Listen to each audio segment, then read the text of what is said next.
C'est un détail que beaucoup remarquent, mais peu comprennent vraiment. Tu discutes avec des amis, avec des collègues, avec des proches, et souvent, ce sont des femmes qui parlent de brûlures oculaires, sensations de sable, visions fluctuantes, besoins fréquents de gouttes, alors que les hommes autour semblent moins concernés, pas totalement épargnés, mais moins souvent touchés. Coïncidence? Pas vraiment. Les études montrent que la sécheresse oculaire est plus fréquente chez les femmes, parfois nettement plus fréquente. Mais pourquoi? Est-ce une question d'écran, de maquillage, de fatigue, ou est-ce plus profond? La réponse est plus complexe qu'on ne le pense. Elle touche les hormones, le cycle menstruel, la grossesse, la ménopause, certains traitements, l'environnement. Et comprendre ça change complètement la façon d'aborder le problème. Parce que non, ce n'est pas une question de fragilité. Ce n'est pas dans la tête. Ce n'est pas une exagération. C'est physiologique. Et quand on comprend les mécanismes, on peut agir beaucoup plus efficacement. Si on devait résumer en un mot, hormones. Le film Lacrymal est influencé par plusieurs facteurs. Et les hormones sexuelles jouent un rôle clé. Chez les femmes, les variations hormonales sont plus fréquentes, plus intenses, plus cycliques. Les œstrogènes et les androgènes influencent la production de larmes, la qualité des sécrétions des glandes de Meibomius, l'inflammation de la surface oculaire. Quand les hormones fluctuent, la stabilité du film lacrymal peut fluctuer aussi. Pendant le cycle menstruel, certaines femmes remarquent plus de sécheresse à certaines périodes, plus de sensibilité à la lumière, plus d'irritation. Ce n'est pas psychologique, c'est hormonal. Pendant la grossesse, les changements hormonaux peuvent modifier la qualité des larmes. À la ménopause, la baisse des androgènes peut réduire la fonction des glandes. Et là, la sécheresse devient plus fréquente, plus persistante. Ce n'est pas une faiblesse, c'est un terrain plus sensible aux variations internes. Et ça explique pourquoi deux personnes exposées au même environnement ne réagissent pas de la même façon. Alors que faire? Première chose, identifier les périodes à risque. Observer, est-ce que la sécheresse est plus forte à certains moments du cycle? Deuxième chose, renforcer la stabilité. Chaleur douce régulière, hydratation adaptée, réduction de l'évaporation. Troisième chose, adapter la routine en fonction des périodes sensibles. Si tu sais qu'une période hormonale est plus difficile, anticiper, intensifier légèrement la routine, éviter les environnements agressifs. Les hormones ne sont pas un ennemi,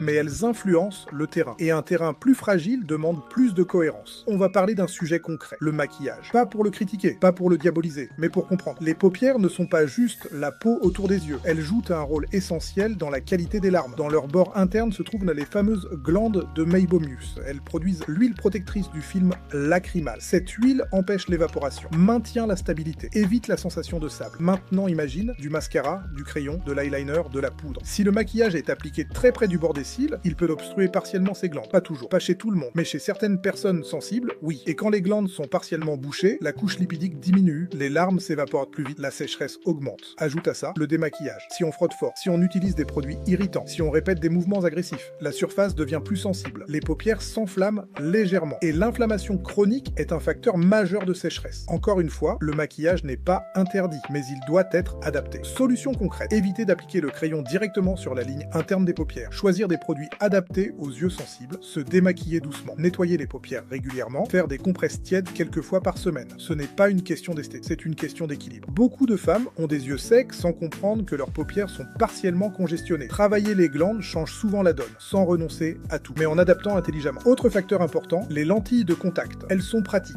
discrètes, confortables au début, mais elles modifient le film lacrymal. La lentille absorbe une partie de la couche aqueuse. Elle crée une surface intermédiaire. Et si le terrain est déjà un peu fragile, la sécheresse peut apparaître plus vite. Chez certaines femmes, le port prolongé de lentilles accentue la sensation de sable, la fatigue visuelle, les rougeurs en fin de journée. Ce n'est pas systématique, mais c'est fréquent. Solution, alterner. Ne pas porter les lentilles 14 heures d'affilée, donner des pauses aux yeux. Autre facteur, l'environnement. Les femmes travaillent souvent dans des environnements fermés, bureaux climatisés, écrans multiples, air sec, le combo. Hormones plus environnement sec plus écran prolongé peut amplifier la sécheresse. Ajoute à cela la charge mentale, le stress, la fatigue, le clignement devient plus rare en situation de concentration intense. Moins de clignement, plus d'évaporation, et plus d'évaporation, plus de sécheresse. Ce n'est pas une question de fragilité féminine, c'est une accumulation de facteurs biologiques et environnementaux. Alors que faire? Pause visuelle régulière, positionner l'écran légèrement plus bas, éviter l'air direct sur le visage, hydratation globale, stabiliser le sommeil. Ce sont des ajustements simples, mais chez un terrain hormonal plus sensible, ils ont encore plus d'impact. Il y a des moments dans la vie où le corps change profondément, et les yeux suivent. Pendant la grossesse, par exemple, les fluctuations hormonales sont majeures, les œstrogènes varient, la rétention hydrique change, la sensibilité inflammatoire peut évoluer. Certaines femmes remarquent plus de sécheresse, plus de fatigue visuelle, moins de tolérance aux lentilles. Ce n'est pas rare, ce n'est pas anormal. C'est un ajustement biologique. Après l'accouchement, le corps continue de se rééquilibrer. Le sommeil est souvent perturbé, et le manque de sommeil est un facteur aggravant de sécheresse oculaire. Puis arrive une autre grande transition, la périménopause, puis la ménopause. C'est là que beaucoup de femmes disent « avant ça allait, et maintenant c'est permanent ». Pourquoi? Parce que les androgènes, qui jouent un rôle clé dans le fonctionnement des glandes de Meibomius, plus diminue, moins d'activité glandulaire, moins de couches lipidiques, plus d'évaporation, donc plus de sécheresse. Ce n'est pas une fatalité, mais c'est un terrain qui demande plus d'attention. La solution n'est pas de subir, la solution est d'adapter. Plus de régularité dans les compresses tièdes, plus d'attention à l'environnement, plus de pauses visuelles, moins d'agressions inutiles. Quand le terrain change, la stratégie doit évoluer aussi. Maintenant, la question la plus importante. Si les femmes sont statistiquement plus touchées, qu'est-ce qu'on fait concrètement? La clé n'est pas la peur. La clé, c'est la cohérence. Première base, travailler la couche lipidique. Chaleur douce régulière, 5 à 10 minutes, 3 à 4 fois par semaine, voire quotidiennement en période sensible. Deuxième base, stabilité hormonale, stabilité de routine. Si tu sais qu'une période est plus difficile, cycle, fatigue, stress, anticipe. Ne réagis pas au dernier moment. Troisième base, clignement complet, surtout devant écran. Les femmes ont souvent des journées multitâches intenses. Plus la concentration est forte, plus le clignement diminue. Quatrième base, environnement, éviter l'air direct, humidifier si nécessaire, positionner l'écran plus bas. Cinquième base, sommeil, on sous-estime énormément son rôle. Un mauvais sommeil, inflammation plus forte, surface plus fragile. Sixième base, ne pas culpabiliser. Ce n'est pas une faiblesse, ce n'est pas dans la tête, c'est un terrain biologique et un terrain sensible peut être stabilisé. La régularité fait toute la différence, pas l'intensité ponctuelle. Alors pourquoi les femmes ont plus souvent les yeux secs que les hommes? Maintenant tu comprends que ce n'est pas un hasard, ce n'est pas une coïncidence, ce n'est pas une exagération, c'est un terrain biologique différent. Les hormones influencent la qualité des larmes, les variations du cycle influencent la stabilité. La grossesse modifie l'équilibre, la ménopause transforme le fonctionnement des glandes. Ajoute à ça le maquillage, les lentilles, les environnements secs, la charge visuelle, le stress, et tu obtiens un terrain plus sensible. Mais attention, sensible ne veut pas dire fragile, sensible veut dire réactif, et un terrain réactif peut être stabilisé. La clé n'est pas de lutter contre ces hormones, la clé est d'adapter sa stratégie. Plus de régularité, plus de prévention, moins d'agressions inutiles. Ce que beaucoup vivent comme une fatalité est en réalité une question d'équilibre. Un film lacrymal stable ne dépend pas d'un seul facteur, il dépend du clignement, de la couche lipidique, de l'environnement, du sommeil, des habitudes. Quand tu comprends que ton terrain est plus sensible, tu ne paniques pas, tu ajustes, tu anticipes les périodes plus difficiles, tu renforces la routine quand il le faut, protège tes yeux au vent, tu travailles les paupières régulièrement, et progressivement, la stabilité revient. Ce n'est pas spectaculaire, mais c'est durable. Et surtout, ce n'est pas une condamnation. Ce n'est pas « tu es une femme, donc tu vas souffrir ». C'est « ton terrain demande plus de cohérence ». Et la cohérence, ça s'apprend. Si tu t'es reconnu dans cette vidéo, alors tu as déjà franchi la première étape. Comprendre. Sur Vision Confortable, on ne cherche pas des solutions miracles. On cherche des solutions adaptées. Parce que le confort oculaire, ce n'est pas une chance, c'est une stratégie. Et maintenant, tu sais comment adapter la tienne.